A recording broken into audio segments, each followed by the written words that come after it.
Emmy Award-winning journalist and television host Elizabeth Vargas is joining the daily lineup on News Nation. And this time she's on the other side of the interview microphone. She is joining me now to talk about her brand new show. Elizabeth, welcome to Salt Lake City.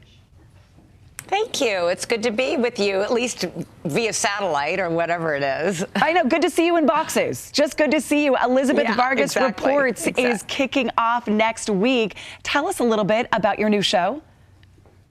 It's an hour-long show, Monday through Friday from 6 to 7 Eastern, and it's an in-depth look at the biggest stories of the day.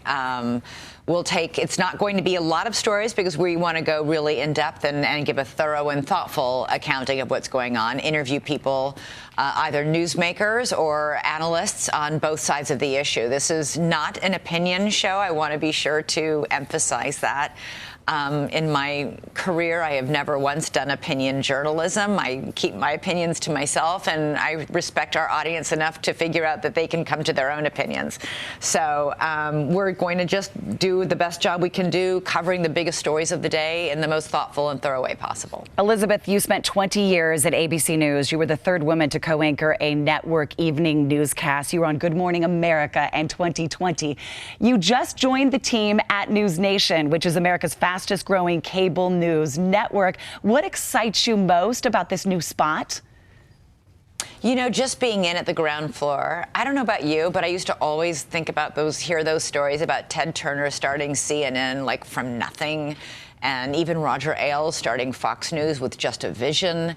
And, you know, for years in the beginning, those networks were dismissed as the little watched CNN or the barely watched Fox News. And look at them now, they're juggernauts. I just always, maybe I romanticized it. I just thought it'd be really amazing to be part of something like that from the ground floor. And that's why I said yes to this. That and, you know, I've been doing documentaries. I just launched a brand new syndicated show, which has been picked up for a second season.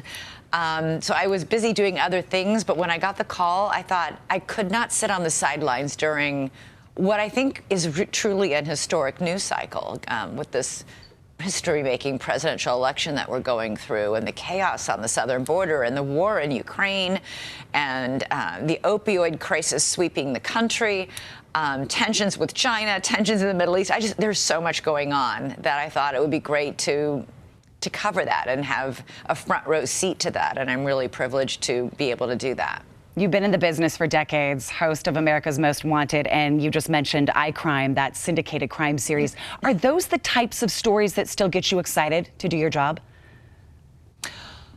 iCrime, it was interesting to me because, you know, that idea came after the George Floyd video and the Ahmaud Arbery video down in Georgia, and even the video that was played at the Kyle Rittenhouse trial, because it showed how cell phone videos can completely transform you know, the way, not just the criminal justice process, but the way we as a country look at issues like police brutality and racism down in Georgia.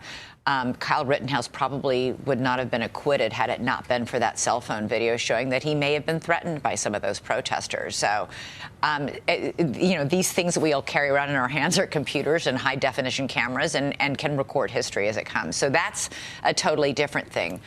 I'm more in this show incredibly excited to just be covering this history-making news. You know, having a president try a second time to win back election, conceivably, you know, under indictment, definitely under investigation by countless district attorneys. You know, having this border crisis that is crazy down there and nobody can seem to figure out what's going on and how to stop it. The war in Ukraine, we are at a crucial moment. What's China going to do with Taiwan? We have so much going on. It's so important. And then, of course, you have the domestic issues with the fentanyl crisis and the opioid crisis and the overdose deaths. There's just a huge amount to cover, and I'm really excited to be able to do that for our audience. Well, so many reasons to watch the all-new Elizabeth Vargas Reports. It starts on Monday, April 3rd. It is weekdays at 4 p.m. on News Nation. To see where you can watch News Nation through your TV provider, please go to newsnation.com or our website for more information. Elizabeth Vargas joining us live this morning. Elizabeth, take care. Thanks. I want to come out and go skiing out there pretty soon. We have a little bit of snow. We'll save some for you.